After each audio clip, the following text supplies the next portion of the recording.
Po, isang pinagpalang araw po sa inyong lahat at sa oras pong ito, taos puso po ako nagpapasalamat sa ating dakilang Diyos na banal, na patuloy nagbibigay sa akin ng privilege and opportunity na magamit pong instrumento niya na makapagbahagi po sa inyo ng kanyang mga mensahe, mga salita po ng ating Panginoon na magiging patnubay at gabay po natin sa ating mga buhay, salita po ng ating Panginoon na magbibigay ng sapat na kaalaman tungkol sa kanyang kalooban at patuloy na salita ng ating Panginoon na magpapatatag sa ating pananalig at pananampalataya sa Kanya. Muli po sa pangunguna ng Banal na Espiritu, sa ngalan po ng ating Panginoong Yesus, nais ko po muling magbahagi sa inyo ng mensaheng entitled, Is This the Will of God? Ito ba ay kalooban ng Diyos? Ayan po, napakagandang mensahe po ang naisip parating sa ating ng ating Panginoong Diyos na upang malaman po natin kung ito ba ay kalooban ng Diyos, yung mga bagay na nangyayari ngayon sa ating buhay, kung ito ba ay kalooban ng Diyos. Kaya po sa mensaheng ito, nais pong iparating sa atin, ipabahagi sa atin ng ating Panginoon Diyos kung ang lahat ba ng bagay na nangyayari sa ating buhay ay kalooban ng Diyos. Sapagkat maraming mga tao sa panahon natin, because lack of knowledge in the words of God, ay hindi po nila alam kung ang nangyayari ba sa kanila ay kalooban ng Diyos o yung mga nangyayari sa kanila ay bunga lang po ng sarili nilang kalooban. Kaya po sa oras pong ito, nais ipabahagi ng ating dakilang Diyos kung ano yung kaibahan ng kalooban niya at yung kalooban ng tao. Kaya po, patuloy po nawa tayong bigyan ng sapat na pangunawa ng ating dakilang Diyos sa oras na ito, sa mensaheng nais niyang ipabahagi sa atin, upang patuloy po nating malaman kung ano ba ang nangyayari sa buhay natin. Kung ito ba ay bunga lang ng sarili nating mga plano, sarili nating mga desisyon, kaya nangyayari sa ating buhay yung mga bagay na hindi po natin ginugusto, o minsan may mga pangyayari sa buhay natin na kalooban pala ng Diyos yun. Kaya po sa oras na to, malalaman po natin kung ito ba ay kalooban ng Diyos o bunga lang po ng mga desisyon o maling desisyon mo sa buhay, kaya nangyayari ito sa buhay natin. Kaya po, tandaan po natin, ano po ba yung kalooban ng Diyos? Yung kalooban ng Diyos, guarantee po yan para sa ikabubuti ng tao. Kaya po, nasusulat po sa Book of Santiago, ganito po ang nasulat, Book of Santiago, chapter 1, verse 17, ang lahat ng mabuti at ganap na kaloob ay buhat sa Diyos, mula sa Ama na lumikha ng mga tanglaw sa kalangitan. Hindi siya nagbabago o nagdudulot ng mga bahagyamang dilim dahil sa pagbabago. Yan po, sa Book of Santiago, chapter 1, verse 17, napakalinaw. Hindi ka po maliligaw. Yung kalooban ng Diyos ay para sa ikabubuti ng lahat. Minsan may mga nangyayari kasi sa ating buhay na parang negative siya, di ba? Parang ang pangit na nangyari. Pero hindi po natin pala alam yung sitwasyon na nangyayari na yun, na pangit na sinasabi natin pangit, ay kalooban pala ng Diyos. Kalooban ba ng Diyos na maghirap ka? Kalooban ba ng Diyos yung mga negative na nangyayari sa'yo? Ito po, kaya po sa mensaheng ito, nais pong ipabahagi ng ating Panginoong Diyos upang patuloy pong makita natin, masilip natin na it's in the goods or bad things na nangyayari sa ating buhay, pwede palang gumawa yung Diyos sa buhay natin. O brother, bakit sinabi mo lahat lang para sa ikabubuti natin? Yes, bakit? Pag may nangyari bang negative sa buhay mo, hindi ba pwede maging turn into good in your life, di ba? Parang ganito, example. Pag nagnakaw ka, anong gagawin ng Diyos? In God's will, nahuli ka. Para sa'yo negative kasi nagnakaw ka, nahuli ka di ba? Parang titignan mo, negative naman to. Kalooban ba ng Diyos yun? Yes, kalooban ng Diyos yun na mahuli ka. Bakit? Para mabago ka. Ayan po yung pinaka-example dyan. Parang may mga nangyayaring hindi nating kagustuhan sa ating buhay, pero kalooban pala ng Diyos yun. Pero guarantee po tayo na kahit gaano kapangit man yung sinasabi mong nangyayari sa buhay mo, pero ito pala ay magdudulot sa'yo ng pagbabago. Ang mga bagay na patuloy na mag-aayos pala sa buhay mo at magtuturo sa'yo na mali ang ginawa mo, that is a God's will. Ayan po. Kaya po, maraming mga tao ngayon na nawawalan po ng sapat na kaalaman. Kapag dumaranas na sila ng mga pangit na sitwasyon, parang iniisip nila walang Diyos, parang bakit ako pinaparusahan ng Diyos.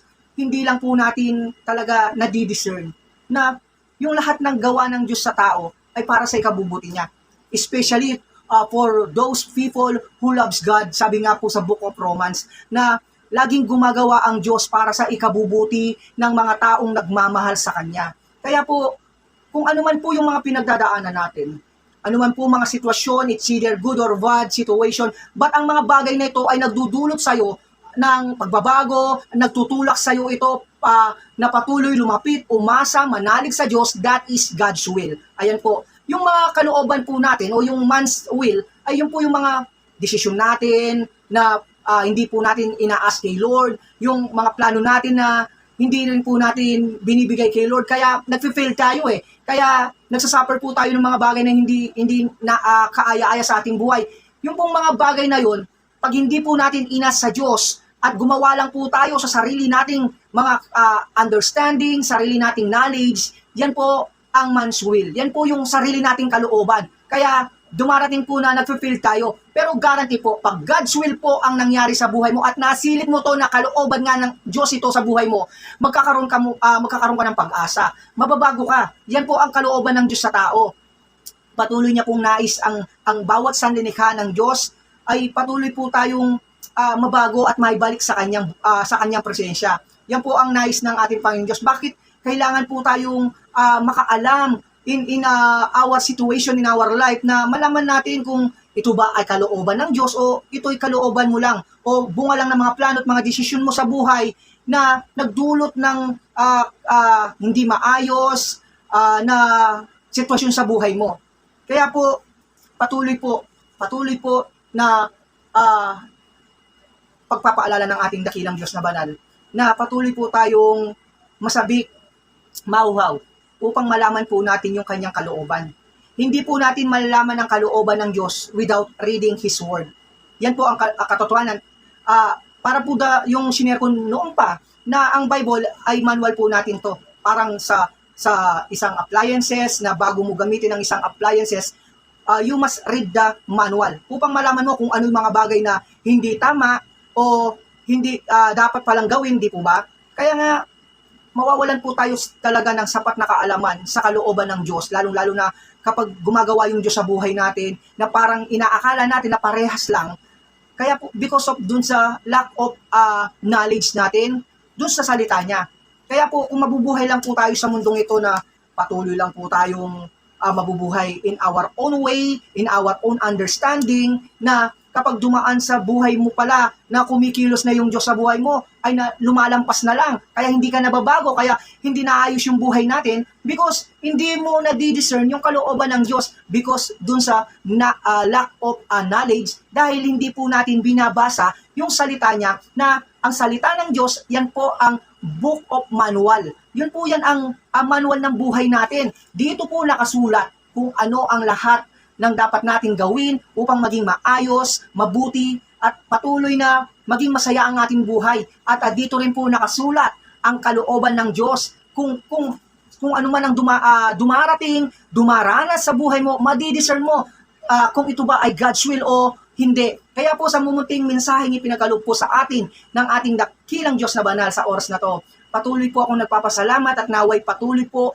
ang pagkalooban tayo ng right understanding, right wisdom ni Lord sa mensaheng ipinagkaloob niya sa oras na to, at nawa ay patuloy po tayong makinig, magbasa ng kanyang salita upang patuloy po nating makita at malaman yung kalooban ng Diyos sa ating buhay at hindi po ma-miss natin yung mga kalooban pala ng Diyos na dumadaan sa ating buhay dahil dun sa lack of knowledge natin sa kanyang salita ay lumalampas po ang will ng Lord na kung ito'y nakita natin at nabantayan natin, na-discern natin, sana tayo ay patuloy mabago at magbibigay sa atin ito ng kapayapaan sa ating buhay.